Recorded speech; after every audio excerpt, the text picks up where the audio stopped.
Bonjour à tous, je suis heureuse de reprendre aujourd'hui l'antenne de QG en recevant Laurent Jean-Pierre pour un quartier libre consacré aux leçons politiques des ronds-points.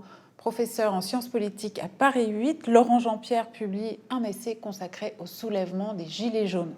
Comment ils ont modifié le train-train des mouvements sociaux, comment ils ont changé l'horizon des luttes, comment ils ont rénové la politique en rejetant les politiques, autant de points que nous allons aborder aujourd'hui.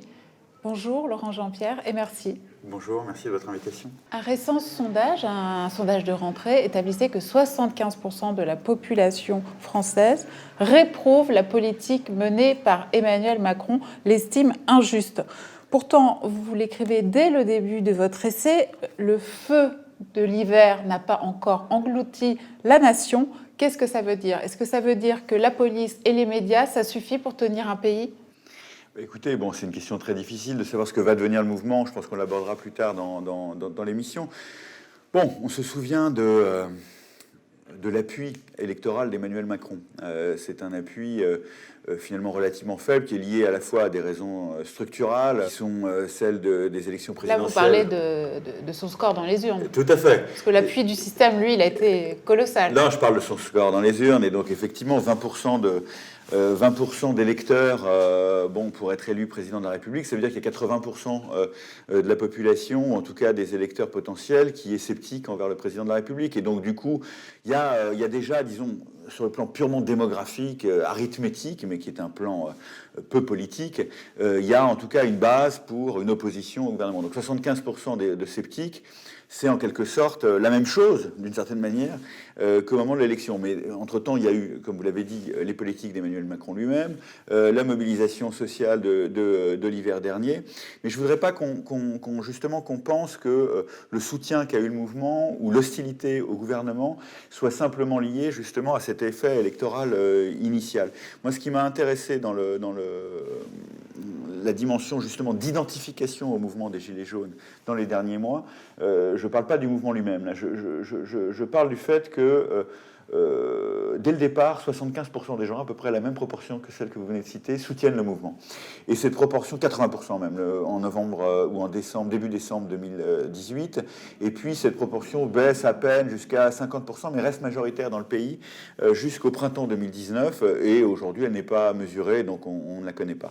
Mais si vous voulez, il faut se demander pourquoi. Puisqu'au fond, alors même que le mouvement était largement disqualifié dans les médias, alors même qu'il a été aussi disqualifié par une grande partie de la classe politique, y compris d'ailleurs de la classe politique de gauche, ce mouvement a malgré tout été soutenu par une majorité de la population. Alors ça, c'est un fait qui m'a beaucoup intéressé, que j'essaye d'analyser et auquel on ne peut pas répondre en se posant les questions habituelles. Voilà, est-ce qu'au fond, il y a une fraction de classe ou il y a un groupe social particulier qui est mobilisé? C'est quelque chose de plus profond et qui traverse le corps social et qui, à mon avis, explique aussi l'hostilité envers le président de la République. Et je dirais un mot peut-être sur les raisons de cette identification tout à l'heure. Alors, ça, vous le remarquez très tôt dans le livre. Ce mouvement numériquement était au début autour de plusieurs centaines de milliers. 280 000 personnes voilà. Le premier jour, un peu plus. Voilà, et il y a eu une décrue dans la partie visible, dans les actes du samedi. Mais la partie visible n'est pas la partie forcément la plus essentielle du mouvement. Mais comment expliquer que ce mouvement, justement, qui numériquement a été plus faible que d'autres mouvements sociaux antérieurs. Par exemple, vous citez 2009, avec plus d'1 million de personnes dans la rue à l'appel des syndicats. Comment vous expliquez que ce mouvement ait obtenu des résultats plus rapidement que les autres et déstabilisé finalement tout le système politique français pendant l'année écoulée? Et alors c'est justement ce qu'on vient de commencer à dire, c'est-à-dire qu'il s'appuie sur une colère, comme vous le disiez, une hostilité au gouvernement très forte, et donc en quelque sorte il lui fait écho. Mais c'est un mouvement qui fait rupture avec, au fond, un ensemble de tactiques et de stratégies qui ont dominé les luttes sociales depuis, disons, l'après-guerre, dans lesquelles le nombre était, au fond, le paramètre central.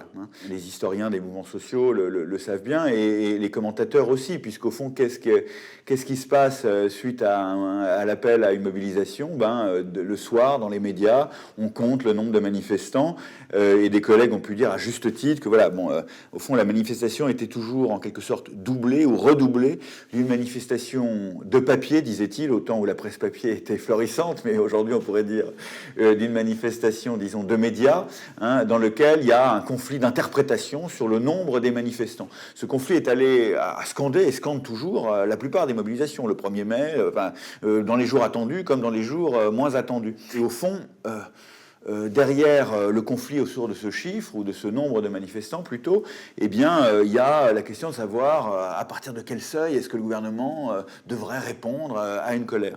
On voit bien qu'avec les Gilets jaunes, il s'agissait de toute autre chose.